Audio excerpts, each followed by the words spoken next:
Chers amis, bonjour, Shabbat Shalom. Nous allons ensemble étudier la paracha de ce Shabbat, la paracha de Emor. Emor veut dire dit. Dans cette paracha de Emor, je voudrais plus particulièrement focaliser mon propos sur une mitzvah, qui est d'ailleurs d'actualité puisque nous la vivons aujourd'hui dans notre calendrier, la mitzvah du Homer. Il est écrit Usfartem lachem mimachorat ha-Shabbat, miyom aviachem et Omer atenufa, sheba Shabbatot temimot tiena. Ce qui veut dire, vous compterez pour vous le lendemain du Shabbat. Alors, il s'agit ici, d'après l'exégèse, non pas d'un Shabbat normal, mais du lendemain de la fête de Pessah, du premier jour de la fête de Pessah, donc le deuxième jour de Pessah. Depuis le moment, le jour, Miyom Aviachem, le jour où vous amenez l'offrande du Homer, vous compterez 7 semaines qui seront complètes, c'est-à-dire, on ajoute 49 jours. De quoi s'agit-il? Quelle est cette mitzvah si particulière du Homer? Tout d'abord, le mot Homer, c'est une capacité, un volume, une mesure d'orge qui était apporté au temple de Jérusalem, donc le deuxième jour, le deuxième soir de Pessah, premier jour de Chol HaMoed Pessah en Israël, et cette offrande d'orge permettait, lorsqu'elle avait été apportée, alors elle était apportée avec face, il y avait tout un cérémonial, et elle permettait la consommation de la nouvelle récolte, appelée Hadash. Évidemment, en plus de cette dimension agricole, il y a une autre dimension, ce conte de l'Homère, Sphirat HaOmer en hébreu, va lier de façon très forte la fête de Pessah à la fête de Shavuot. Ceci n'est pas inscrit dans la Torah. La Torah ne nous dit pas la raison, elle nous parle de ce conte, de la nécessité de compter, mais elle ne nous dit pas pourquoi. En fait, ces deux fêtes, Pessah et Shavuot, sont liées intimement. Pessah, c'est la fête de la liberté, la naissance du peuple juif. Le peuple juif sort de l'esclavage et se constitue en tant que peuple. Et puis on compte 49 jours. Ce peuple va recevoir la loi sur le mont Sinaï au bout de 49 jours, le 50e jour, qui lui ne fait plus partie de l'Homère. Donc on va recevoir la Torah, on va recevoir la loi, car il n'est pas possible d'imaginer un peuple qui puisse rentrer dans l'histoire sans une loi, sans quelque chose de solide qui va assurer sa cohésion et son lien avec le Créateur, avec le Tout-Puissant. C'est pourquoi, effectivement, Pessah et Shavuot sont liés par cette grande chaîne que constitue l'Homère, le conte de l'Homère, et c'est évidemment une notion qui est très très forte. J'allais dire que même dans le Seder de Pessah, déjà on annonçait la venue de Shavuot, puisque il y a 4 coupes dans le Seder de Pessah. Chaque coupe représente un niveau de liberté. Première coupe, la fin de l'esclavage. Deuxième coupe, la sortie d'Égypte elle-même. Troisième coupe, les Hébreux sont délivrés de leurs adversaires, de leurs ennemis égyptiens parce qu'ils sont noyés dans la mer Rouge. Et quatrième coupe, la liberté acquise par le don de la loi. On peut imaginer, on pourrait comprendre que la loi est plutôt une contrainte. Eh bien non, c'est une liberté, car acquérir une loi permet à un peuple d'avoir une cohérence, permet à un peuple d'établir une société, une civilisation qui va rentrer de plein pied dans l'histoire.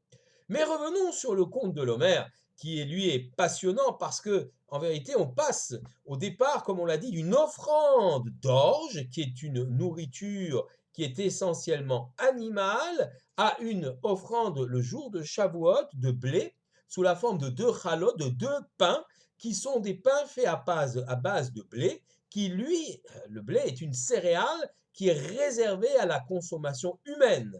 Donc on passe d'une offrande d'orge qui est plutôt réservée à la consommation animale à une offrande de blé qui est plutôt, elle, réservée, le blé, la céréale est plutôt réservée à la consommation humaine. Alors qu'on va comprendre la chose.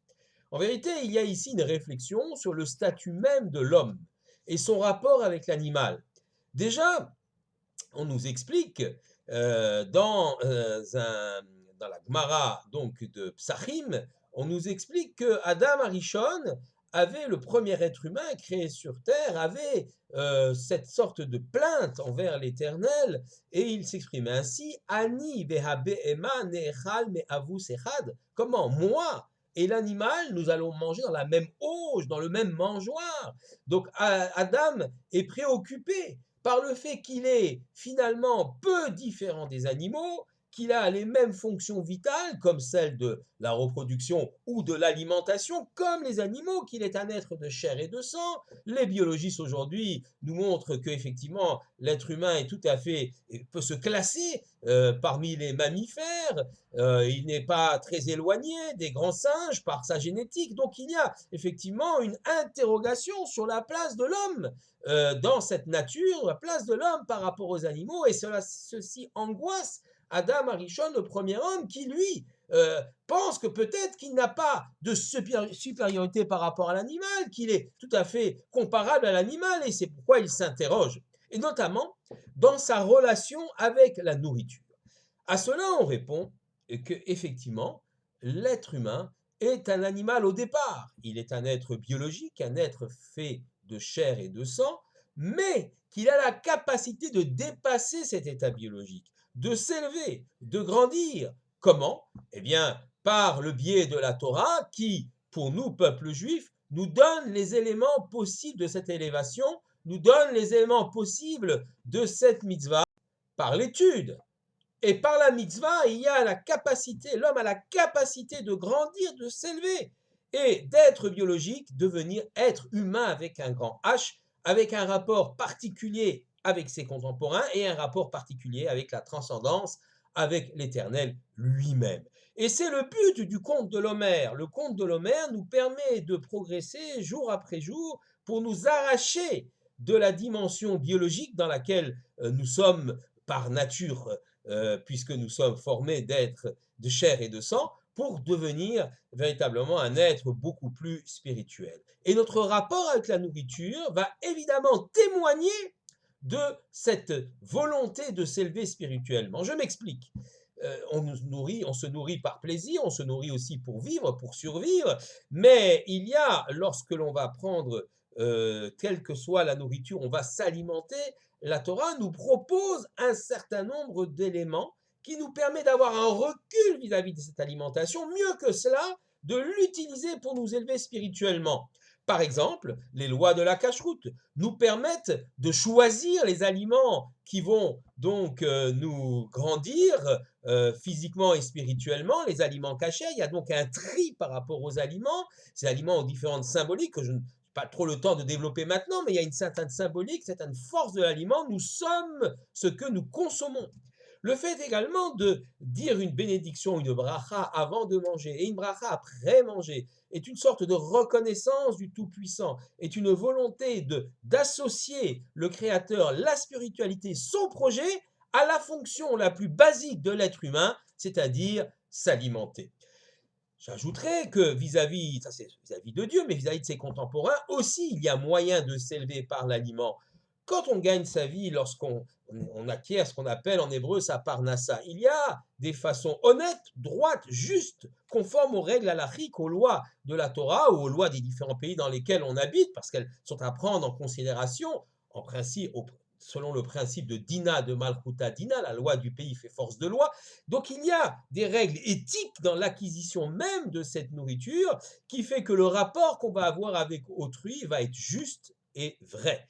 Et puis, autour de la nourriture, il y a cette capacité pour l'homme d'inviter celui qui est dans le besoin, donc de s'élever encore une fois humainement en prenant en considération la vie et la souffrance de l'autre. Il y a également cette capacité de l'homme de se réunir autour de l'aliment pour pouvoir transmettre un enseignement, et nos repas de fête, le repas de Pessah pour commencer, mais aussi ceux des Shabbatot et de différents jours de fête, sont des moments privilégiés qui permettent effectivement la transmission du savoir, de l'intelligence et de la spiritualité. Donc ce conte de l'Homère, c'est un apprentissage. Et justement, l'enseignement ici que nous apporte le Rav Shlomo Yosef Zevin sur cette élévation spirituelle à travers le conte de l'Homère et à travers ce passage de la nourriture animale à la nourriture humaine, de l'orge au blé, eh bien cet enseignement-là, qui me semble extrêmement fort, je voudrais le compléter par celui d'un autre maître contemporain. Il s'agit du Rav Shimshon David Pinkus, dans son ouvrage, donc dans les Sichot, donc c'est son ouvrage consacré à la fête de Pessah et au conte de l'Omer. Alors lui, il se pose une question. Nous avons compris le contenu, mais il se pose une question, il se dit, mais non, je ne comprends pas si le conte de l'Omer, c'est le conte, le temps qui nous sépare de Shavuot, donc de la fête du don de la loi, depuis Pessah, on devrait compter à rebours, hein, 49, 48, 47, 46, et non pas 1, 2, 3, comme nous le faisons aujourd'hui, en comptant non seulement les jours, mais aussi les semaines. Lorsqu'on attend un événement heureux, eh bien, il y a un compte à rebours. On compte combien de jours il nous reste pour atteindre ce moment extraordinaire, et oh, combien extraordinaire qui est celui du don de la loi.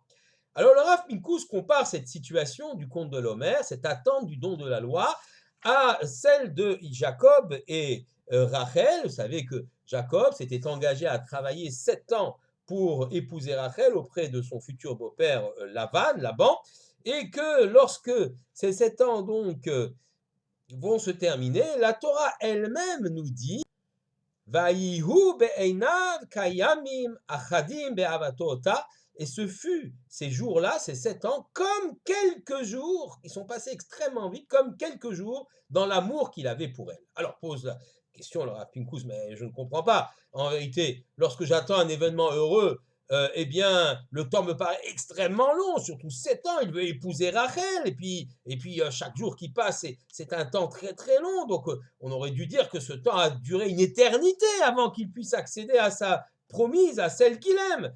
Et le temps aurait dû lui paraître long, pas du tout. Pas du tout, c'est pas comme ça qu'il faut comprendre les choses. En effet, pour Yaakov n'a pas simplement compté le temps. Il a utilisé le temps qui le distançait de ce moment où il allait pouvoir se marier avec Rachel. Il a utilisé ce temps très précieux pour se construire en tant que juif, pour se construire en tant qu'époux, en tant que père aussi. Donc c'est une réflexion, une évaluation spirituelle. Et donc on peut dire que chaque jour cette année qui le sépare de son mariage avec Rachel, chaque jour est un jour qu'il a utilisé, qu'il a mis à profit pour se construire, pour se bâtir, pour arriver prêt à ce moment sublime du mariage. Alors, je ne veux pas dire qu'il faut attendre 7 ans entre les fiançailles et le mariage, certainement pas. Il faut attendre un temps extrêmement court. Mais pour les patriarches, le temps est un peu différent par rapport au commun des mortels. Évidemment que lorsqu'on se fiance, il faut se marier extrêmement rapidement. Mais pour les patriarches, il y a ici des leçons à donner pour l'ensemble du peuple juif à l'avenir. Je reviens sur ce temps de l'Homère.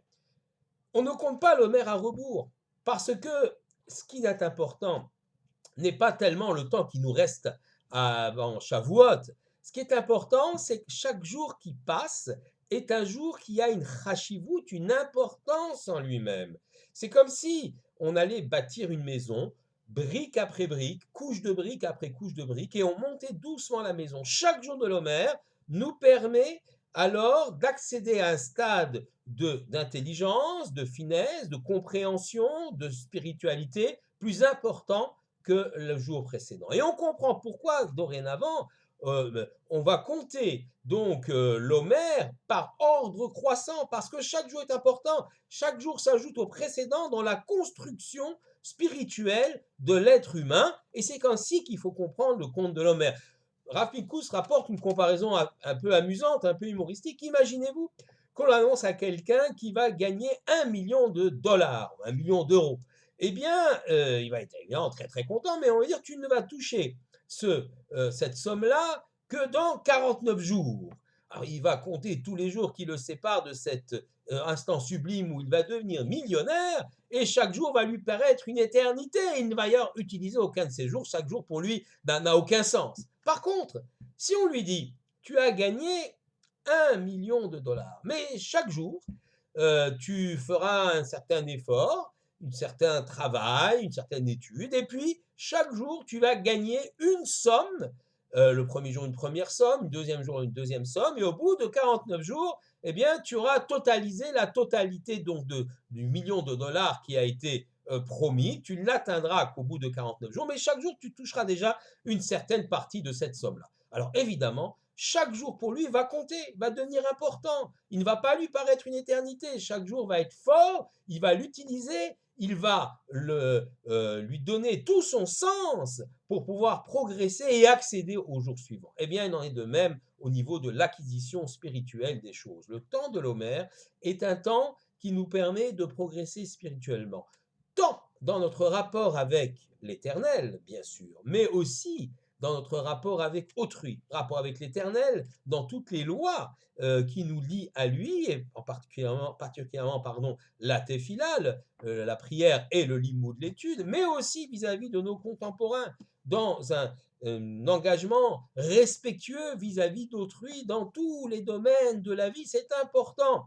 Et c'est là, peut-être, la raison pour laquelle l'épidémie a frappé les élèves de Rabbi Akiva dans cette période de l'Homère.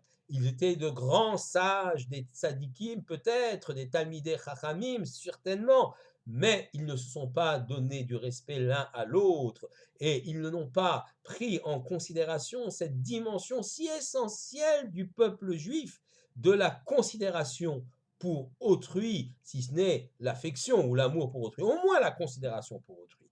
Et comme ce sont des talmidei chachamim, des grands sages, eh bien, une petite faute ou une grande faute est frappée beaucoup plus durement que pour le commun des mortels. Et c'est pourquoi l'épidémie a frappé les élèves de Rabbi Akiva. Rabbi Akiva, justement, qui a enseigné tu aimeras ton prochain comme toi-même, qui a porté cette phrase de la Torah, et ses élèves ne l'ont pas suivi. Donc, ils n'ont pas véritablement compris le sens de l'enseignement de leur maître, et ils n'ont pas véritablement compris aussi le sens de cette période de l'Homère, et ils ont été frappés par cette terrible épidémie dont nous portons encore le deuil aujourd'hui, et ce jusqu'à l'Akba Omer. À l'Akba Omer, eh bien, ce jour de l'Akba Omer, eh bien, la délivrance arrive, l'épidémie s'arrête. C'est le temps où, effectivement, tous les espoirs sont à nouveau permis, où l'homme a compris que la dimension du respect d'autrui est essentielle, car c'est à travers autrui, dans le visage d'autrui, qu'on peut percevoir la grandeur de l'Éternel qui a créé les âmes et les corps, et cette âme, effectivement, elle transparaît, elle apparaît dans le sourire, les yeux d'un être humain, et donc considérer autrui, c'est déjà bien sûr donner une importance à sa propre personne, mais aussi donner une importance à l'Éternel qui l'a créé. Shabbat Shalom à tous.